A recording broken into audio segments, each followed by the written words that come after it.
سمود دنیا کی تاریخ میں دو ایسی قومیں گزری ہیں جن کو اللہ تبارک و تعالی نے بے پناہ طاقت اور بے پناہ قوت سے نوازا تھا۔ ان کی طاقت کا کوئی مقابلہ نہیں کر سکتا تھا۔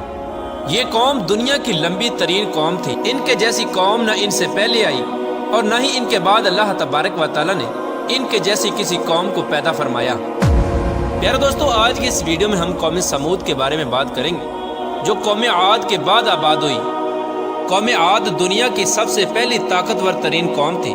اس قوم نے اللہ تبارک و تعالیٰ کی نافرمانی کی اور گناہوں کے اندر مبتلا ہو گئے، تو اللہ تبارک و تعالیٰ نے اس قوم پر اپنا دردناک عذاب نازل فرمایا اور اس قوم کو ہلاک و برباد کر دیا۔ اس قوم کا نام و نشان صفحہ ہستی سے مٹا دیا گیا۔ اس طرح قوم عاد کی ہلاکت کے بعد ایک دوسری قوم مارز وجود میں آئی جس کو قوم سمود کہا جاتا ہے۔ قوم سمود قوم عاد کی نسل سے ہی تھی اور یہ دنیا کی دوسری طاقتور ترین قوم تھی۔ قوم عاد کی تباہی اور بربادی کے بعد عاد کے چھوٹے بھائی سمود کی نسل سے یہ قوم وجود میں آئی جس کو قوم سمود کہا جانے لگا۔ یہ قوم حجر کے علاقے میں آباد تھی اور آہستہ آہستہ یہ لوگ پھیلتے چلے گئے، یہاں تک کہ یہ لوگ مغربی اور شمالی عرب تک پھیل گئے۔ اس قوم نے اپنا دارالحکومت حجر کو ہی رکھا جو کہ شہر حجاز سے بالکل قریب واقع ہے، جسے آج ہم مدائن صالح کے نام سے جانتے ہیں۔ پیارے دوستو، اس وقت کی سب سے سپر پاور قوم عاد ثانی یعنی قوم سمود تھی۔ اللہ تبارک و تعالیٰ کا ان پر یہ خاص کرم تھا کہ یہ قوم انتہائی طاقتور تھی اور اللہ تبارک و تعالیٰ نے ان کو بے شمار نعمتوں سے بھی نوازا تھا۔ پیارے دوستو، تاریخ کی کتابوں میں اس قوم کا قد 40 ہاتھ بتایا گیا ہے اور ان کی اوسط عمر 900 سے 1000 سال تھی۔ اللہ تبارک و تعالیٰ نے ان کے جیسی قوم دوبارہ پیدا ہی نہیں کی۔ یہ ایسی قوم تھی جن کو کوئی بیماری نہ لگتی تھی اور نہ ہی ان کے لوگ بوڑھے ہوتے اور نہ ہی ان کے ہاتھ پاؤں کمزور ہوتے۔ یہ لوگ ہمیشہ جوان اور تندرست رہتے۔ یہ لوگ اتنے طاقتور تھے کہ ان کی نظر تک بھی کمزور نہ ہوتی تھی۔ پیارے دوستو، قوم سمود کی ایک نمایاں خوبی یہ بھی تھی کہ اگر قوم سمود کا کوئی مرد اپنی عورت کے ساتھ ایک مرتبہ ہم بستری کر لیتا تو وہ عورت ایک ہی بار میں حاملہ ہو جاتی۔ یہی وہ خوبی تھی جس کی وجہ سے یہ قوم عاد کی تباہی کے بعد قوم سمود کے نام سے ابھری اور جلد ہی دنیا کے اندر اپنا اثر و رسوخ پیدا کر لیا۔ ایسی شاندار قوم جس قوم کو اللہ تبارک و تعالیٰ نے بے پناہ طاقت اور بے شمار نعمتوں سے نوازا تھا، لیکن اس کے باوجود بھی اس قوم نے کون سا ایسا گناہ کیا جس کی وجہ سے اللہ تبارک و تعالیٰ نے اس قوم پر اپنا دردناک عذاب نازل فرمایا اور اس قوم کو صفحہ ہستی سے مٹا دیا اور اس قوم کو رہتی دنیا کے لیے عبرت کا نشان بنا دیا۔ پیارے دوستو، اس قوم کے گھروں کو آج بھی اللہ تبارک و تعالیٰ نے نشان عبرت کے طور پر باقی رکھا ہے۔ یہ قوم بڑے بڑے پہاڑوں میں رہنے کی شوقین تھی۔ یہ لوگ بڑے بڑے پہاڑوں کو تراش کر اس کے اندر اپنے خوبصورت محلات بنایا کرتے تھے اور اسی کے اندر زندگی بسر کیا کرتے تھے۔ اللہ تبارک و تعالیٰ نے قوم سمود کو بہت کچھ عطا فرمایا تھا۔ سرسبز باغات، میٹھے پانی کی نہریں اور پتھریلی زمین پر ہر قسم کے پھل۔ اس قوم کے عالی شان محلات اتنے خوبصورت تھے کہ صرف دور دراز سے لوگ ان کے عالی شان محلات کو دیکھنے کے لیے آیا کرتے تھے۔ پیارے دوستو، قوم سمود اپنے عالی شان محلات اور سرسبز و شاداب باغات اور خوبصورت مرغزاروں اور نعمتوں کی فراوانی کی وجہ سے یہ قوم غرور اور تکبر میں آ گئی اور سرکشی کے نشے میں دھت ہو کر اللہ تبارک و تعالیٰ کی نافرمانیاں کرنے لگے اور اللہ تبارک و تعالیٰ کی وحدانیت کو چھوڑ کر اپنے ہاتھوں سے تراشے ہوئے بتوں کی پوجا کرنے لگے۔ اور یہ بات بھی بھلا بیٹھے کہ کچھ عرصہ پہلے اللہ تبارک و تعالیٰ نے انہی کی قوم پر انہی گناہوں کی وجہ سے اپنا دردناک عذاب نازل فرمایا تھا اور اس قوم کو صفحہ ہستی سے مٹا دیا تھا۔ پیارے دوستو، اس دنیا کی طاقتور اور بدبخت قوم کی طرف اللہ تبارک و تعالیٰ نے اپنے پیارے نبی حضرت صالح علیہ السلام کو مبعوث فرمایا تھا۔ چنانچہ حضرت صالح علیہ السلام نے اللہ تبارک و تعالیٰ کے حکم کے مطابق اس قوم کو بت پرستی سے منع کیا اور اللہ تبارک و تعالیٰ کی وحدانیت کی طرف بلایا اور ایک سچے خدا کی عبادت کرنے کا حکم دیا۔ لیکن قوم کے سرداروں نے حضرت صالح علیہ السلام کو جھوٹا ثابت کرنے کے لیے ان سے معجزہ طلب کر لیا۔ اس قوم کے سردار حضرت صالح علیہ السلام سے کہنے لگے کہ آج تک جو بھی نبی آیا وہ اپنے ساتھ کوئی نہ کوئی معجزہ لے کر آیا، اگر تم اللہ تبارک و تعالیٰ کے سچے نبی ہو تو ہم کو معجزہ دکھاؤ۔ چنانچہ حضرت صالح علیہ السلام نے اس قوم کے سرداروں سے پوچھا کہ آپ لوگ کون سا معجزہ چاہتے ہو؟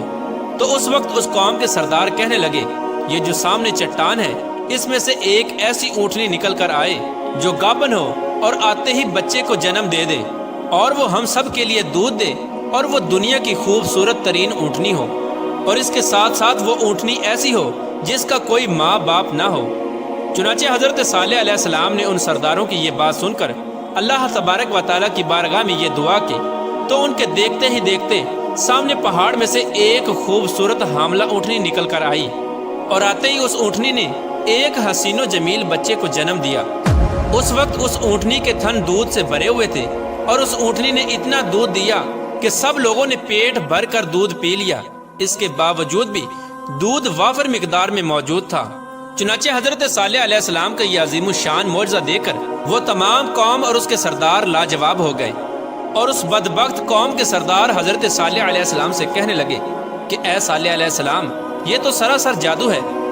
اس طرح اس قوم کے بدبخت سرداروں نے اور اس قوم نے یہ معجزہ دیکھنے کے باوجود بھی حضرت صالح علیہ السلام پر ایمان لانے سے انکار کر دیا، اور اسی طرح اپنے کفر و شرک پر اڑے رہے۔ چنانچہ اس قوم کے کچھ لوگوں نے حضرت صالح علیہ السلام کی اونٹنی کو نقصان پہنچانے کی کوشش کی، تو حضرت صالح علیہ السلام نے ان لوگوں سے کہا کہ یہ اللہ تبارک و تعالیٰ کی بھیجی ہوئی اونٹنی ہے جو تمہارے لیے ایک معجزہ ہے۔ اب تم اس اونٹنی کو اللہ تبارک و تعالیٰ کی زمین میں چھوڑ دو، اور اسے کسی قسم کی تکلیف نہ پہنچانا، ورنہ اللہ تبارک و تعالیٰ کا دردناک عذاب تمہیں پکڑ لے گا۔ معزز ناظرین، اس طرح اللہ تبارک و تعالیٰ کی وہ بھیجی ہوئی اونٹنی اور اس کا بچہ قوم سمود کے کھیتوں میں پورا دن چرتے اور ان کے چشموں کا سارا پانی پی جاتے۔ یہ ماجرا دیکھ کر قوم سمود نے حضرت صالح علیہ السلام کی بارگاہ میں شکایت کی کہ اونٹنی اور اس کا بچہ چشمے کا سارا پانی پی جاتے ہیں اور ہم کو پینے کے لیے پانی نہیں ملتا۔ تو ان کی یہ شکایت سن کر حضرت صالح علیہ السلام نے ان کے لیے دن مقرر کر دیے، اور اس طرح اس چشمے کے پانی کو بانٹ دیا۔ ایک دن حضرت صالح علیہ السلام نے اس اونٹنی کے لیے مقرر کر دیا، اور دوسرا دن اس چشمے کا پانی قوم سمود کے لیے مقرر ہو گیا۔ پیارے دوستو، جس دن وہ اونٹنی پانی پیتی اس دن وہ دودھ بھی زیادہ دیتی، اور دودھ اتنا ہوتا کہ دن اور رات میں ختم ہی نہ ہوتا۔ جس طرح کہ اللہ تبارک و تعالیٰ قرآن پاک میں اس بات کی طرف اشارہ کرتے ہوئے ارشاد فرماتا ہے، اور حضرت صالح علیہ السلام نے اپنی قوم سے کہا کہ یہ اونٹنی ہے، ایک دن اس کی پانی کی باری ہے اور ایک معین دن تمہاری پانی کی باری ہے، اس کو کوئی تکلیف نہ دینا، ورنہ اللہ تبارک و تعالیٰ کا دردناک عذاب تمہیں پکڑ لے گا۔ پیارے دوستو، اس طرح کچھ ہی دنوں بعد قوم سمود اس اونٹنی سے تنگ آ گئی، کیونکہ جس دن وہ اونٹنی پانی پیتی اس دن ان کو پینے کے لیے پانی نہ ملتا۔ اور ویسے بھی قوم سمود کے سرداروں نے حضرت صالح علیہ السلام کی اس اونٹنی کو ایک جادو قرار دے رکھا تھا۔ خیر، قوم سمود کے ایک طاقتور سردار کی بیوی جس کا نام صدوق تھا، اس عورت کے دو انتہائی خوبصورت اور حسین و جمیل بیٹیاں تھیں، ان کی عمریں 12 اور 14 سال تھیں۔ اس عورت نے حضرت صالح علیہ السلام کے بیٹے کو یہ لالچ دیا کہ اگر تم اپنے گھر میں موجود اونٹنی کو رات کے اندھیرے میں قتل کر دو تو میں اپنی دونوں بیٹیاں انعام کے طور پر تمہیں دے دوں گی۔ چنانچہ حضرت صالح علیہ السلام کی اولاد چونکہ نیک تھی، لہٰذا وہ اس عورت کے اس جال میں نہ پھنسے۔ پھر اس کے بعد اس صدوق نامی عورت نے پوری قوم میں یہ اعلان کر دیا کہ جو بھی شخص حضرت صالح علیہ السلام کی اس اونٹنی کو قتل کرے گا، میں اپنی دونوں کنواری بیٹیوں کا نکاح ان کو دے دوں گی۔ اس عورت کا یہ اعلان سنتے ہی اس قوم کے دو نوجوان جن کا نام مصدع ابن دہر اور کیدار بن سالف تھا، ان دونوں بدبختوں نے مل کر اسی رات حضرت صالح علیہ السلام کی اس اونٹنی کو ذبح کر دیا۔ اس طرح اللہ تبارک و تعالیٰ کی اس بھیجی ہوئی اونٹنی کو ذبح کرنے کے بعد قوم سمود حضرت صالح علیہ السلام سے کہنے لگی کہ اگر تم اللہ تبارک و تعالیٰ کے سچے رسول ہو تو ہم پر وہ عذاب نازل کرو جس عذاب سے تم ہم کو ڈراتے ہو۔ اس طرح اس اونٹنی کے قتل ہونے کی خبر سن کر حضرت صالح علیہ السلام بے حد پریشان ہوئے اور زاروں کی طار رونے لگے۔ چنانچہ اس طرح اس اونٹنی کو قتل کرنے کے بعد اس بدبخت قوم نے حضرت صالح علیہ السلام کو قتل کرنے کا بھی ارادہ کر لیا، جس طرح کہ اللہ تبارک و تعالیٰ قرآن پاک میں ارشاد فرماتا ہے، آخر کار انہوں نے اونٹنی کو قتل کر دیا اور اپنے پروردگار کے حکم سے سرکشی کی اور کہنے لگے کہ جس چیز سے تم ہم کو ڈراتے ہو، اگر تم اللہ تبارک و تعالیٰ کے سچے پیغمبر ہو تو اس عذاب کو ہم پر لے آؤ۔ اس طرح جب اس قوم نے اللہ تبارک و تعالیٰ کی بھیجی ہوئی اس اونٹنی کو قتل کر دیا اور اپنی نافرمانی میں حد سے زیادہ بڑھ گئے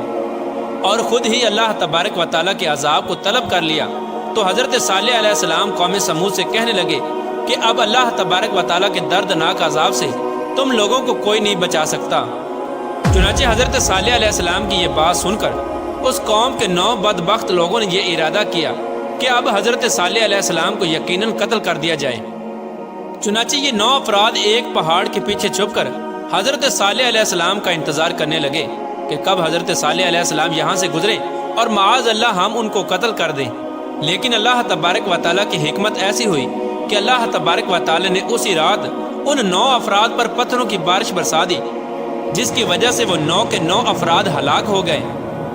اور صبح پوری قوم کے لوگوں نے ان 9 افراد کی لاشوں کو دیکھا۔ اس طرح اللہ تبارک و تعالیٰ کے دردناک عذاب اور ان 9 افراد کی لاشوں کو دیکھنے کے باوجود بھی قوم سمود اپنی سرکشی سے باز نہ آئی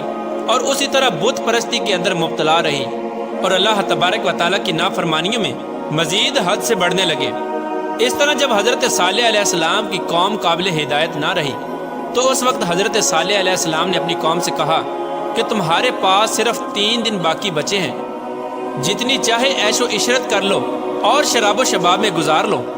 3 دن کے بعد اللہ تبارک و تعالیٰ کا دردناک عذاب تمہارا منتظر ہے۔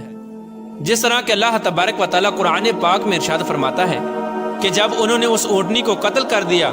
تو حضرت صالح علیہ السلام نے اپنی قوم سے کہا